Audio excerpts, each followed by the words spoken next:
Welcome to Marketing Blabs. This podcast is brought to you by Marketing Labs, an expert digital marketing agency based in Nottinghamshire. If you're a business owner or marketing professional looking for straightforward, non-salesy tips and advice to help grow your business online, then this podcast is for you. Strap in because we're about to reveal the things that other agencies would rather you didn't know.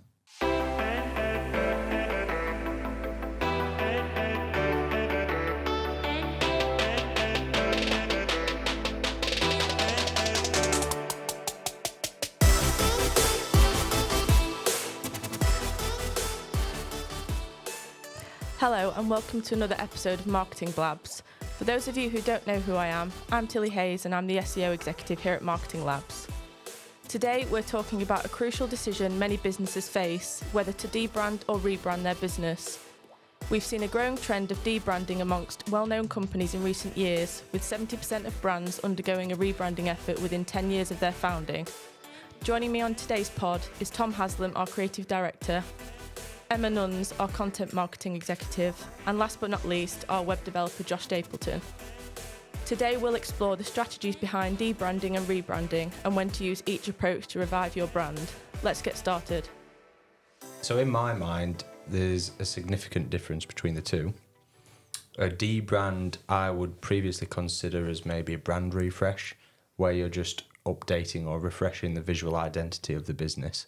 So it might be your logo, typeface, colours, and just giving it a new lease of life. You might even be simplifying something. And a rebrand is where you're completely changing everything. You might be going into a new market. You might be going into a new sector. You might be diversifying your business. New name? Yeah, exactly. So there's lots of different ways that you can determine the two, I think. Yeah, no, that's pretty much how I'd see it, to be fair. And I think it can be kind of confusing because there is some overlap, in my opinion. You may agree, may disagree. But, like, you look at, I don't know, Google as an example. They've gone from, like, their regular logo, Google, it used to be like a bubbly kind of font, like, I don't know, early 2000s. And nowadays you look at it and it's just like the G, like really minimalist and stuff. They're still the same brand, let's say, still the same colours and things like that. As just simplified. What would you consider that as? I personally think that Google have just gone through multiple phases of debranding or refreshing their brand, to be honest, because they've never changed their name. They've always been a search engine. So, and they're not that I know of trying to get away from like any negative connotations. There might be a few, but that's sometimes another reason why business decide to rebrand their business. But I think they've just gone through visual refreshes as time's gone on, personally. So more debranding than rebranding. Yeah, I think so. I think debranding's quite a new term that's been thrown about at the moment. But there might be, I don't know, like I said, when people decide to rebrand, it might be because they're trying to get away from some negative impacts that have happened within their business lifetime. I don't know.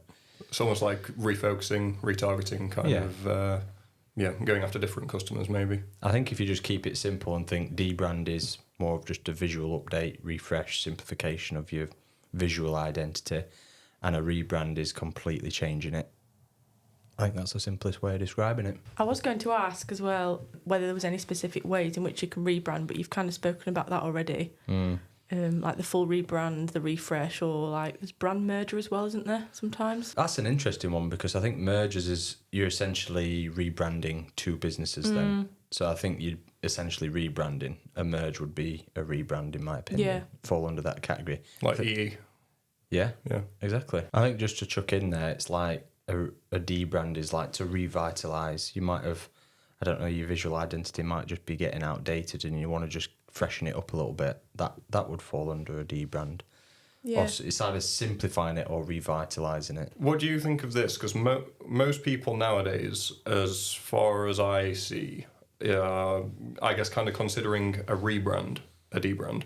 So most people might want their logo made a little bit slicker, a bit more minimal, some more modern colour palettes or typefaces or something like that. Do you think it's important that people see the difference between the two? I think it is, yeah, because essentially if they just wanted to refresh their visual identity and they're not changing any of their core values or messaging or business name, then that's not been touched. So you're just freshening up what people see.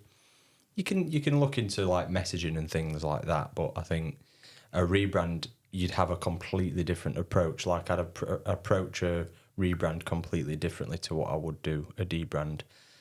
A debrand, you already sort of understand the business objectives, the business goals, and what they do and how they work. So essentially, you're just refreshing the visual side of it to make it look nicer or simplify it or whatever it might be. Whereas a rebrand, you'd really just have to understand why they're doing what they're doing, why they're changing markets or why they're merging or whatever. And then you'd have to take that into account into a creative process to create a brand new visual identity, really. Just thinking about the differences between rebrand and debrand, would you say that when it comes to colour and things, that debrand just tends to keep to the same colour scheme but simplified, whereas a rebrand could potentially be a whole new colour? Sometimes you've seen some debrand cases where they've kept the same colour schemes and things and they've just simplified the logo. We'll go into some examples later, but Starbucks is a good example of that, where they've just removed the name from the visual icon. Yeah, and removed the black as well. Yeah, it's just really simple vector graphic of the green siren, and that's like the main focus of the core brand now. Obviously, everyone knows who Starbucks is, so they made a conscious decision to remove all Starbucks wording from the visual identity and logo. There's some other examples that we can chat about in a bit, but that's a good one. That's just really simplifying the logo, though. They've still kept the same colours and things like that, but there are a few cases, I think, I can't think of one off the top of my head, where I think a brand refresh would be its own sort of area then. When you're changing colours and things, you're refreshing the brand, but it still falls into that it's not a rebrand, I don't think. But also not a debrand? Probably. We've probably made a new variation New category there. for refresh. I used to call it either brand refresh or rebrand. But debrand is very much, I guess, simplifying what you've got. Yeah. You're debranding it and you're... Maybe losing a colour from your colour palette or going more minimal. Or... Yeah, exactly. Yeah. Yeah. Well, sometimes people just change a font, don't they, if the logo's just text or whatever. Yeah, exactly. You showed me one the other day, actually. Oh, the RSPCA one? Yeah. Yeah. Was that rebrand or debrand? Because they've kind of... I would consider that a rebrand, Yeah, I would as well. to be honest, because they've gone for a completely new visual icon, haven't they? Or, like you said, a range of different Yeah, visual they've changed all the icons. colours too, so yeah. Calvin Klein have done it just a different font, but it actually looks worse in my opinion. Yeah, a lot of fashion brands have done Yeah. that, to be honest. You see examples like Burberry and things like that. They'll just go black and white, simple serif fonts and things Yeah. like that. But RSPCA, I would class as a rebrand because they've completely changed everything. Like, it's not recognisable to what they had before.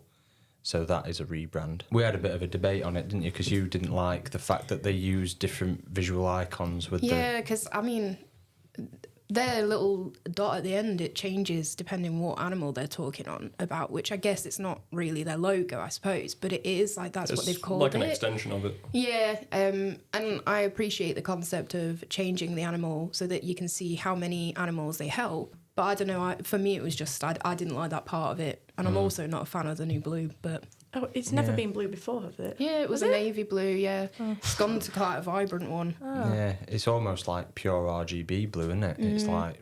It's quite a popping design, isn't it? It definitely catches your eye. Yeah. I think the core part of their logo is the typeface on the RSPCA. But obviously, like we said, I don't know whether they just stick with one visual icon. Is it just the rabbit? No, Or there's the- like a pig, there's cats, there's dogs. It changes depending wherever they're using it, I think. I don't dislike that, though, because that means that you can be quite dynamic in the way that you present like your visual representation of your brand and things. As long as the typeface stays the same, then that helps people remember it. So we've spoke about the differences between debrand and rebrand. So how would you decide what's right for you and when to do it? I guess if I was going to work with a client on the whole process, I'd try and get a grasp of what their current reputation is as a brand, what the customer perception is, market position, things like that. Because if the customer perception is strong, then you probably don't want to suggest a rebrand. You want to just maybe freshen things up a little bit, give it a new lease of life if it's outdated. I guess you've got to identify the core reasons for the change. Is there negative publicity? Is it an outdated image? Mergers, acquisitions, things like that. So there's lots of things to take into account. Core values, mission, all that sort of stuff as well. Mm-hmm. Would you say there's any time where you've seen either a rebrand or a debrand that's just not really worked, or?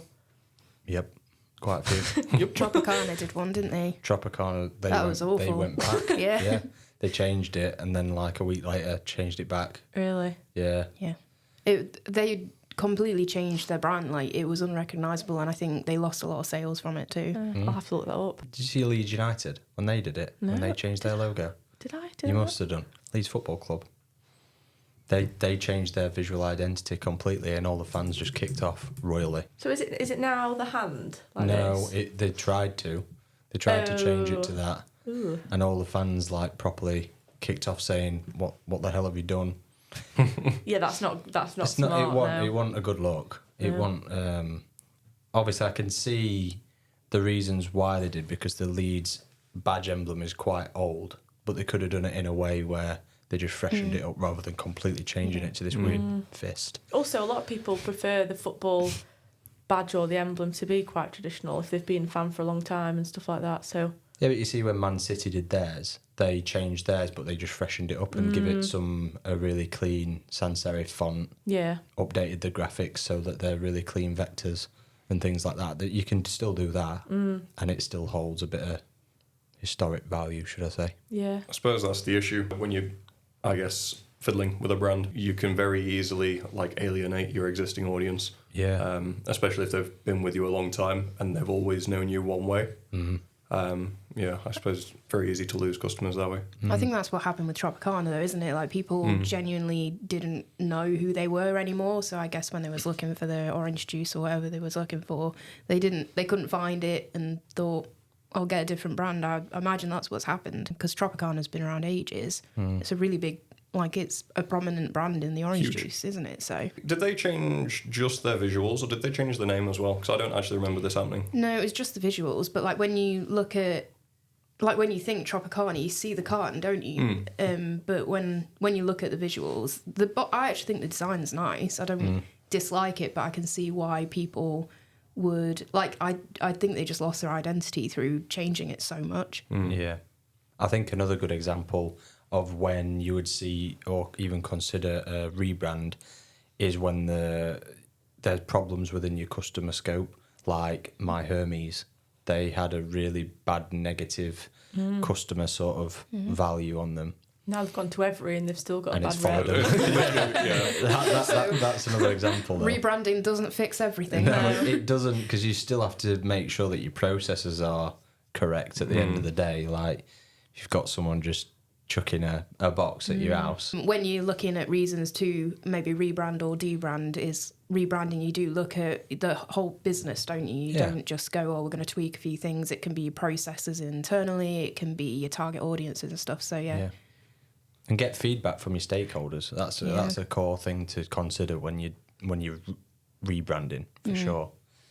And don't go too far away from a brand refresh that it becomes a rebrand. Like, there's a fine line between just simplifying something. Apart from people not recognising your brand and stuff, are there any other risks associated with either rebrand or debrand? I think there's quite a few risks. Obviously, you've got the loss of recognition of your brand completely, especially if you've got a lot of customer loyalty there. You don't want to lose that.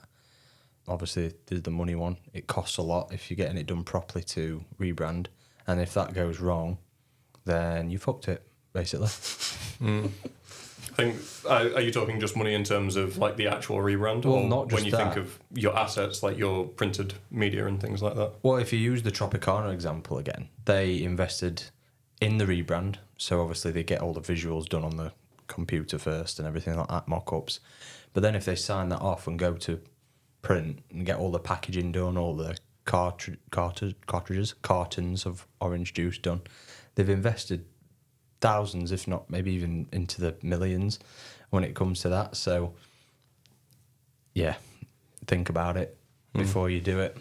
I guess for smaller businesses, the kind of businesses that we deal with, then I think it's still important to consider all of that if you're going to do it and do it for the right reasons.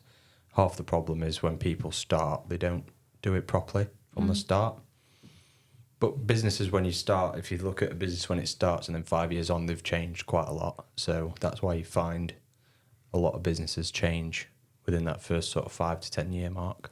Yeah, and I think in a lot of circumstances, like you say, it'll probably make sense because maybe they were just finding their feet at the beginning, didn't know who they were as a brand. Yeah. And yeah, can be a lot more fitting. I've actually got a potential negative that we've not discussed. Go on. This is more so to do with the change of name, assuming that the brand does change the name. Is that, I mean, changing the name, you're probably going to change your domain as well. And that could obviously be quite dangerous for SEO. Yeah. Just bringing it back to digital marketing. Yeah, good point, to be fair. Oh yeah, and what about like if you've completely rebranded and you've changed maybe your target audiences, or if you're changing the way that you speak to your customers and like in your tone of voice, if you're changing your web content as well, like your keywords are all going to change, I suspect, as well. Yeah, maybe even search terms for like how customers are actually finding you or looking for you, even like depending on what they want to see versus what you're giving them. Yeah. Not like the My Hermes one, there's a risk of not actually addressing the underlying issues of why you're doing it in the first place. So you're sort of doing it twice. Like the negative connotations towards My Hermes followed to every. Yeah. So it was a pointless sort of thing anyway. Because part of their logo says the new Hermes underneath, so they're still associating it, Yeah. even if they don't realise it's a rebrand. Yeah. Do they do that on the side? Because I don't remember it ever being like such a big thing. They would, yeah, I think they tried to leave Hermes because it had such a bad rep. Yeah. I don't think they did any sort of digital PR or promotion on the change either because they didn't want to bring attention to themselves. Yeah. I think as well, maybe that's something people don't consider is like explaining why you've made the decision to either rebrand or debrand. I suppose that's quite important. Let your customers know that you're still you. Exactly. Except for Hermes. Except Because for Hermes. they didn't want that. Exactly, yeah. Just trying to think of any others that have changed their name. I know Amazon weren't originally Amazon, were they? I didn't know that. Yeah. Oh, cool. My They bad. were Cadabra and then they changed. When was that? That was in the mid-90s when they were a bookseller first off, yeah. Interesting fact. Oh, you learn something new every day. I like that. Yeah. While we're on examples, a good one where they didn't completely change the name, but they removed one aspect was Dunkin' Donuts. Oh, Yeah. of course, yeah. Oh, I and they love just Dunkin'. removed the word donuts. And now And- they're Dunkin'. Now they're vowel-less, aren't they? Yeah, just Dunkin'. And the reason they did that is because they wanted to focus on an increased product range, basically. They'd sold coffee and also, which makes sense, but they didn't move completely away from the visual. Yeah. Like they just removed a word and freshened it up a little bit. No, they did. They took the coffee out of it. Oh, yeah. Because they had good point, like a. yeah. Because I Oh, never coffee understood cup that. logo, you mean? yeah, Yeah. I never understood their logo because it was Dunkin' Donuts, but with like a coffee cup. Oh. But you just made sense. Yeah, but that's a good example of where they've just changed the name a little bit, but they've not moved a million miles away that you don't recognise that it's still Dunkin' Donuts. But they just don't want to focus on the fact that they just do donuts because they do more than that. MasterCard is another good one. Yeah, I like their new logo as well. They've just simplified the type that they've used, the typeface that they've used, but also the circles before were like interlocking like this. No, they just overlap, Now don't it's they? just sort of like an overlap gradient type thing. You obviously didn't read my blog, Tilly, because these examples are all in there. Busted. The one on colours? No. Oh. On the. My bad then. I tell you what Tits. would be a good one to talk about. It's not necessarily rebranding, but you've just been to the Olympics. They change the Olympics logo every year. I guess that's because of location. Jesus Christ. Of course they do. Yeah. Yeah. And the logo, yeah, not the rings, yeah, duh. It looks like a woman who's just been to a salon this year. Did you get nails done? Don't know, but Or it does looks she like have- Mary J. Blige. Have you or seen the the memes? No. Yeah. What do we think the future might hold for brands looking to rebrand or debrand in the world of AI? I think in the near future, it's probably not going to be an issue. I think AI kind of struggles to make a half-decent logo as is. Struggles to make a good logo as Yeah. is, especially vectors. So taking into account all the different aspects of a rebrand or a debrand would be a bit more challenging for it. You might get some good results, but I think it generally needs that human touch to actually understand the reason for it and then to actually put those reasons into something actionable in terms of what you're actually doing for the debrand or the rebrand. I think it comes back to AI should be used to assist, not just do. Like there's always going to need someone behind it, check in, because it's at the end of the day, it's not a person. It is quite handy because you can put all your data in, or like you've already got all the information about your audience and stuff. You could, if you're struggling for ideas or you can't quite visualize what you want to put towards like a graphic designer, you could always put in like, this is our target audience, this is our demographics, blah blah blah, and ask it to give you sort of like some rough ideas, because I think there is some, they're terrible, but it can give you some ideas on like layout for logos and stuff like that. That's good utility, but I think the human touch is kind of needed with.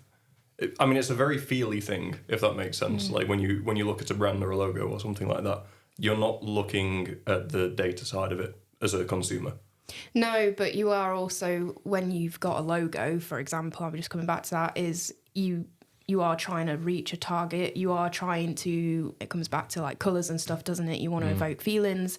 So I think it does have some data driven behind it when you sort of rebrand. What I was getting at, though, is that the AI, whilst it can say those things, may not take those things into consideration while constructing a logo or something like that. No, but you could put it into the Yeah. prompt. But the AI on its own couldn't do that. So you have to do that exactly, hand-holding part of the... Yeah. I think coming back to your point on target audiences, I think AI potentially could play a huge part in tailoring brand experiences for different audiences. So you might have different audience segments within a target audience, and it might tweak the visual to suit one segment to another.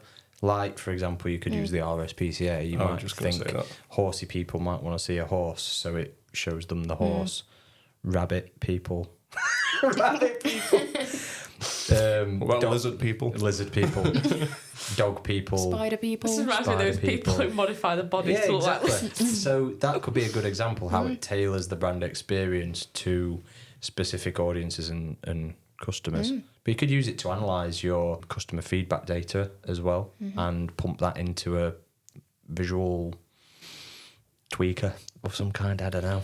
But That reminds me, it's kind of different, but it's also kind of the same. When you look at Google's suite of different apps, and they all follow the same like brand guidelines and things like that, but they all have their own unique letter to represent what it does or whatever icon. They also have like their animated icons. yeah. They kind of follow a similar idea where they're like ever morphing, changing. Yeah, that's not a bad idea.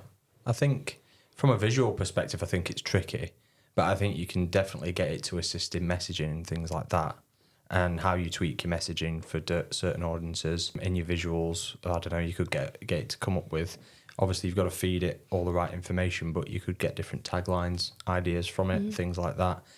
How about tone of voice? Because tone of voice is almost distinct to a brand. So if you were to mess with that as part of an AI generated thing, yeah, it's a good point. Tone of voice is a tricky one, especially from an AI perspective, but it is certainly getting more sophisticated, I think. do you think that's a good thing though, is what I mean? So, because a brand, you kind of associate a brand's tone of voice with the brand. And if you as a customer and another customer are getting a different tone of voice.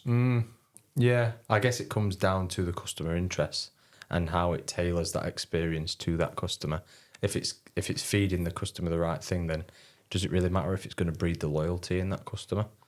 As long as you're not going a million miles away from The roots. Yeah. Yeah. Oh, that's a good answer. Some good thoughts there, I guess. Do you know of any AI software that you've either tried out or could potentially work when it comes to design? Adobe Illustrator's got a baked-in AI thing. It's not great. I don't think any visual AI creator tool is great yet. In all honesty, Not for vector kind of, not for like logos. No, I think we were literally this afternoon playing around with one on Canva's magic wand tool thing. Yeah. Yes, I used Canva. say it again. Yeah, we were playing around with that. It wasn't great, was it? It was okay. But Yeah, I think they're definitely excelling in what would you call it, like photorealism kind Oh, of the stuff. photo side Oh of things god, for yeah, editing Photoshop's photos. AI is like background replacing Yeah, stuff like quality. that's incredibly. Yeah, It's incredible. it is. Yeah, but getting it's kind of hard to get an AI to do minimal and simple because it just wants to apply everything. Yeah. Like it's got all these tools at its disposal, so it's like, yeah, you're having all of them. Yeah, I wouldn't be for it. I think there's one online. I'll confirm after, logo.me or something like that, and it just, you give it a load of prompts. What's your business name? What colours do you like? Click some examples of logos that you like, and then it outputs something really bad.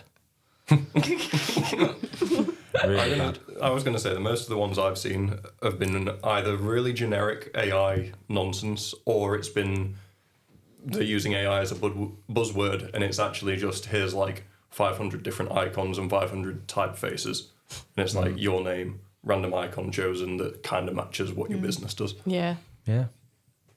Nice. Thanks, guys. It's all right. Thank you. Thanks for having us. Always a pleasure. Bye. Thanks for tuning in to this episode of Marketing Blabs. We hope you gained valuable insights into the world of debranding and rebranding. Remember, reviving your brand is all about understanding your audience, identifying the need for change, and choosing the right approach for your business. Thanks again to Tom, Josh, and Emma for sharing their expertise with us today. Until next time, I'm Tilly, and this is Marketing Blabs. See you next time.